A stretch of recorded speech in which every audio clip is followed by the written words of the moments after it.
कहानी की शुरुआत में हम जंगल में बने एक घर को देखते हैं जिसमें माइक नाम का एक लड़का एक शैतान की पेंटिंग बना रहा होता है। दरअसल माइक को ये शैतान अक्सर दिखाई देता रहता है और वो माइक से मिलने के लिए भी आता है, लेकिन वो कभी भी माइक को नुकसान नहीं पहुंचाता है। अब अगली सुबह जब माइक अपने गार्डन में खेल रहा होता है तो वहाँ पर माइक के पड़ोस में रहने वाला जॉन अपनी बेटी ईवा के साथ आ जाता है और वो ईवा को जॉन के साथ खेलने के लिए कहता है क्योंकि वो कुछ काम से शहर से बाहर जा रहा होता है और वो चाहता है कि जब तक वो वापस न आए ईवा उसके साथ ही रहे क्योंकि वो दोनों काफी अच्छे दोस्त होते हैं। अब अगले दिन जब माइक अपनी मॉम के साथ जंगल से लकड़ियां लेकर आ रहा होता है तो वो अपनी मॉम से कहता है कि एक शैतान अक्सर उसे दिखाई देता है, लेकिन माइक की मॉम उसकी बातों पर ज्यादा ध्यान नहीं देती है और वो माइक के साथ खेलने लगती है। और अब अगली रात जब माइक अपने कमरे में पेंटिंग बना रहा होता है तो अचानक से उसे डरावनी आवाजें सुनाई देने लगती है, जिसे सुनकर माइक बुरी तरह से डर जाता है। और जब वो अपने मॉम डैड के कमरे में आता है तो वो देखता है कि उसके मॉम और डैड अपने बेड पर जलकर मर गए हैं। अब इस समय माइक उस शैतान के कंट्रोल में होता है जो अक्सर माइक को दिखाई देता है और उस शैतान का नाम डेमो है जो अचानक से उस कमरे से गायब हो जाता है। और जब माइक खिड़की से बाहर देखता है तो वहाँ पर डेमो होता है जो माइक को अपने पास बुलाता है क्योंकि अब माइक पूरी तरह से डेमो के कंट्रोल में होता है और डेमो माइक को लेकर एक गुफा के अंदर चला जाता है। इसके बाद हम 20 साल बाद का समय देखते हैं जहाँ पर जंगल के बीच में कुछ वर्कर्स मिलकर एक घर बनाने की कोशिश कर रहे होते हैं। वहीं दूसरी तरफ उस गुफा से धुआं निकलने लगता है जिसके अंदर आज से 20 साल पहले माइक गया था। और अब अगले ही पल उस गुफा में से एक आदमी बाहर निकलता है और फुल स्पीड से जंगल में भागना शुरू कर देता है। अब यह आदमी और कोई नहीं बल्कि माइक ही होता है जो आज पूरे 20 साल के बाद गुफा से बाहर निकला होता है। माइक भागता हुआ उस जगह पर पहुंच जाता है जहां पर जंगल में कुछ वर्कर्स एक घर बनाने का काम कर रहे होते हैं। अब यहाँ पर माइक एक वर्कर का बैग चुरा लेता है जिसमें उसे कुछ कपड़े मिलते हैं जिन्हें वो पहन लेता है। इसके बाद माइक अपने घर के पास आता है और वो देखता है कि उसका घर एक खंडर में बदल गया है क्योंकि सालों से इस घर में कोई नहीं रह रहा है। अब अगले सीन में हम उन्हीं वर्कर्स को देखते हैं जो जंगल में पूरे दिन काम करने के बाद रात में जब ये लोग आपस में बातें कर रहे होते हैं तभी वहाँ पर एक खतरनाक शैतान आ जाता है जिसका नाम बिल्ली होता है। अब बिल्ली को देखकर सारे वर्कर्स बुरी तरह से डर जाते हैं, लेकिन इससे पहले कि वो अपनी जान बचाकर वहाँ से भागते बिल्ली जोर से चिल्लाने लगता है जिस वजह से वहाँ पर मौजूद सारे लोगों को बहुत ही तेज दर्द होने लगता है और वो नीचे गिरकर तड़पने लगते हैं। अब बिल्ली अपने काले जादू से एक वर्कर को पूरी तरह से डेमोन बना देता है जिसके बाद वे शैतान बना वर्कर अपने ही साथियों पर हमला कर देता है और उन्हें बहुत ही बुरी तरह से मारता है। अब अगले सीन में हम जंगल के एक हिस्से में कुछ दोस्तों को देखते हैं जो जंगल में कैंपिंग करने के लिए आए हुए हैं और वे खूब एंजॉय कर रहे होते हैं। तभी वहाँ पर टोरी नाम का एक दूसरा डेमोन आ जाता है जिसे देखकर सभी लोग बुरी तरह से डर जाते हैं। अब बिल्ली की तरह टोरी भी अपने ब्लैक मैजिक की पावर से सभी लोगों को हिप्नोटाइज कर देता है जिसकी वजह से सभी लोग अपने ही दोस्तों पर हमला करना स्टार्ट कर देते हैं और अंत में सभी लोग मारे जाते हैं। अब अगले सीन में हम सीना नाम की एक दूसरी शैतान को देखते हैं जो अपने काले जादू की मदद से मुर्दों को जिंदा करने की कोशिश कर रहा होता है और फिर वे उन सभी मुर्दों को जिंदा करने के बाद एक तरफ चलने के लिए कहता है जिसके बाद वे सारे मुर्दे उसी दिशा की तरफ चलना स्टार्ट कर देते हैं। दरअसल ये तीनों डीमन यानी बिल्ली, टोरी और सीना सालों से कैद में थे, लेकिन अब ये किसी तरह आजाद हो चुके हैं और इंसानों को मारकर पूरी दुनिया पर कब्जा करना चाहते हैं। और ये तीनों खतरनाक राक्षस कैसे कैसे आजाद हुए हैं और इनको आखिर कैद किसने किया था ये कहानी में हमें आगे पता चलेगा। अब दोस्तों कहानी में आगे बढ़ने से पहले आपसे रिक्वेस्ट है कि अगर आपने हमारे चैनल मूवी सिंकर को सब्सक्राइब नहीं किया है तो सब्सक्राइब कर ले क्योंकि इसी तरह के अच्छे अच्छे वीडियो आपको मिलते रहेंगे। अब वीडियो में आगे अब अगली सुबह हम ईवा को देखते हैं जो अपने डैड के साथ पेंटिंग बना रही होती है। कुछ देर पेंटिंग बनाने के बाद ईवा के डैड जॉन अपने खेतों में काम करने के लिए वहाँ से चले जाते हैं और ईवा भी घर के अंदर अभी भी पेंटिंग बना रही होती है। इधर जॉन जब अपने खेतों में काम कर रहा होता है तो वहाँ पर सेना के द्वारा जिंदा किए हुए मुर्दे आ जाते हैं। अब मुर्दों को अपनी तरफ आता हुआ देखकर जॉन बुरी तरह से डर जाता है और अपनी जान बचाकर वहाँ से भागने की कोशिश करने लगता है, लेकिन वो उन आदमखोर मुर्दों से ज्यादा देर तक नहीं बच पाता है और आखिरकार वे मुर्दे उसे मार डालते हैं। अब ईवा जब आवाज सुनकर बाहर आती है तो वे मुर्दों को अपने डैड की बॉडी खाता हुआ देखकर बुरी तरह से डर जाती है और गुस्से में अपनी गन से मुर्दों पर हमला कर देती है। इस दौरान वे कईयों को मार डालती है, लेकिन मुर्दों की संख्या बहुत ही ज्यादा होती है जिसकी वजह से ईवा को भी अपनी जान बचाकर वहाँ से भागना पड़ता है।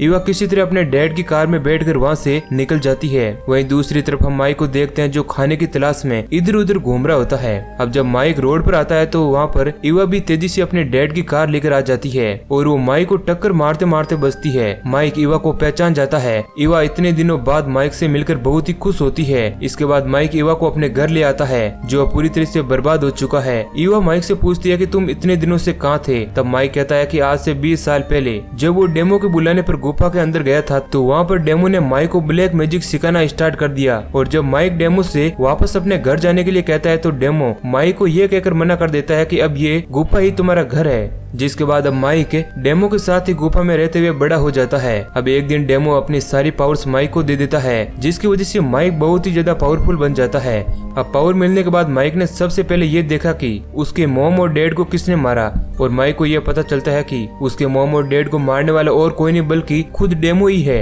इसलिए वे गुस्से में डेमो के पास जाता है और उससे अपने मॉम और डैड को मारने का रीजन पूछता है। तब डेमो माइक से कहता है कि मैंने ऐसा इसलिए किया ताकि तुम मेरे पास रह सको और मेरी शक्तियां हासिल करके मेरे मरने के बाद इस दुनिया को तबाह होने से बचा सको। दरअसल डेमो माइक को 3 शैतानों के बारे में बताया करता था जो इस दुनिया पर राज करना चाहते हैं, इसलिए डेमो ने उन्हें कैद करके रखा था और माइक को अपने पावर देकर उसे अपने मरने के बाद उन तीनों शैतानों की सुरक्षा करने के लिए कहता है। लेकिन इस समय माइक काफी ज्यादा गुस्से में होता है, इसलिए वह उन तीनों शैतानों को आजाद कर देता है। लेकिन यह माइक की जिंदगी की सबसे बड़ी गलती होती है, क्योंकि वो तीनों डेमन और कोई नहीं बल्कि बिल्ली, टोरी और सीना होते हैं, जो आजाद होने के बाद सबसे पहले डेमो को ही मारते हैं। अब माइक ये सब देखकर बुरी तरह से डर जाता है और वो अपनी जान बचाकर गुफा से बाहर आ जाता है और पूरी स्पीड से जंगल में भागने लगता है। और ये वही सीन होता है जिसे हमने मूवी की शुरुआत में देखा था। युवा माइक की इन बातों को सुनकर बहुत ही दुखी होती है और रोने लगती है, क्योंकि उसे पता चल गया होता है कि उसके डैड की मौत का जिम्मेदार कोई और नहीं बल्कि माइक है, क्योंकि अगर उसने उन तीनों शैतानों को आजाद नहीं किया होता तो ईवा के डैड आज भी जिंदा होते। ईवा को रोता हुआ देखकर माइक उसे समझाता है और कहता है कि उसने ये सब जानबूझकर नहीं किया था। वहीं दूसरी तरफ हम जंगल में बिल नाम के एक शिकारी को देखते हैं जो अपने दोस्त के साथ जंगल में शिकार की तलाश में इधर उधर घूम रहा होता है कि तभी उसे जंगल में अजीब सी आवाजें सुनाई देने लगती है। और जब बिल उस तरफ देखता है तो वहाँ पर टोरी होता है जो एक लेडी को मारकर खा रहा होता है। अब यहाँ पर टोरी ने भी बिल को देख लिया होता है, इसलिए वो अपने काले जादू की मदद से टोरी को हिप्नोटाइज कर देता है, जिसकी वजह से बिल अपने ही दोस्त पर हमला कर देता है और वो एक तीर से उसे मार डालता है। अब अगले सीन में हम 2 लड़कियों को देखते हैं जो अपनी कार लेकर जंगल के रास्ते से जा रही होती है कि तभी जंगल में उन्हें जाता हुआ देखकर सारे मुर्दे उनका पीछा करने लगते हैं। अब जब वो रास्ते में एक मुर्दे को सड़क पर अजीब तरह से चलते हुए देखती है तो उन्हें लगता है कि वो कोई आदमी है जो कि मुसीबत में है, इसलिए वे लड़कियां उसकी मदद के लिए अपनी कार को रोक देती है और उसकी तरफ जाने लगती है। अब यहाँ पर बिल भी आ जाता है जो एक लड़की को तीर मारकर उसे मार डालता है और इससे पहले कि दूसरी लड़की वहाँ से भाग पाती, बिल उसके पैरों में भी तीर मारकर उसे घायल कर देता है। और अब यहाँ पर मुर्दे आ जाते हैं जो उस लड़की को बुरी तरह से मार डालते हैं। अब अगले सीन में हम एक परिवार को देखते हैं जो जंगल के बीच में बने एक घर में एंजॉय कर रहा होता है कि तभी वहाँ पर बिल्ली नाम का वह डिमन आ जाता है, जहाँ बिल्ली को देखकर सारे लोग बुरी तरह से डर जाते हैं। लेकिन इससे पहले कि वे कुछ लोग समझ पाते, बिल्ली अपने काले जादू की मदद से उन सारे लोगों को तड़पा तड़पा कर मार डालता है। तभी हम घर के बाहर माइक और ईवा को देखते हैं जो घर के पास से ही गुजरे होते हैं। लेकिन यहाँ पर माइक को अपने पावर्स की मदद से पता चलता है कि घर के अंदर कुछ गड़बड़ है, इसलिए जब वो घर के अंदर देखता है तो वहाँ पर बिल्ली होता है। अब बिल्ली को देखकर माइक पूरी तरह से गुस्से में आ जाता है और अपने पावर की मदद से बिल्ली को मार डालता है। अब इधर बिल्ली के मरते ही बाकी के उन दोनों डिमंस को पता चल जाता है कि उनके साथी को किसी ने मार दिया है, इसलिए वे दोनों उसकी तरफ निकल पड़ते हैं। अब माइक जब ईवा के साथ अपने घर आता है तो वहाँ पर टोनी नाम का एक शैतान पहले से ही मौजूद होता है। दरअसल यहाँ पर टोनी कोई शैतान नहीं बल्कि एक आम इंसान होता है जिसे बिल्ली ने अपने ब्लैक मैजिक की मदद से शैतान बना दिया था। अब टोनी माइक पर हमला कर देता है, लेकिन माइक को अपनी शक्तियों की मदद से पता चल जाता है कि टोनी एक आम इंसान है, इसलिए माइक अपने पावर्स की मदद से टोनी को पूरी तरह से ठीक कर देता है और उसे उन शैतानों को मारने के लिए कहता है। अब माइक की बात सुनकर टोनी वहाँ से सीधे मुर्दों के पास आता है और उनके ऊपर हमला करके एक एक करके सारे मुर्दों को मारना शुरू कर देता है।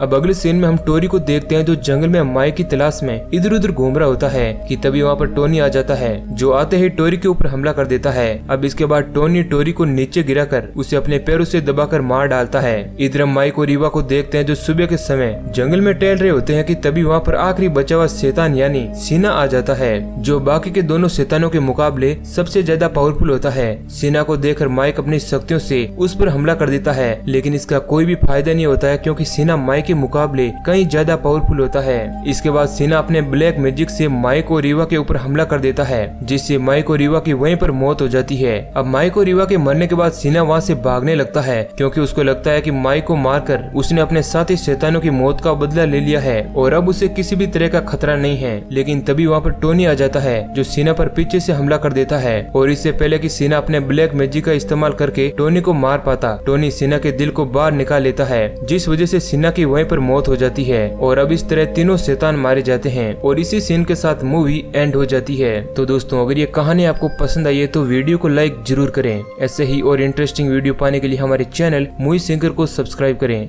धन्यवाद।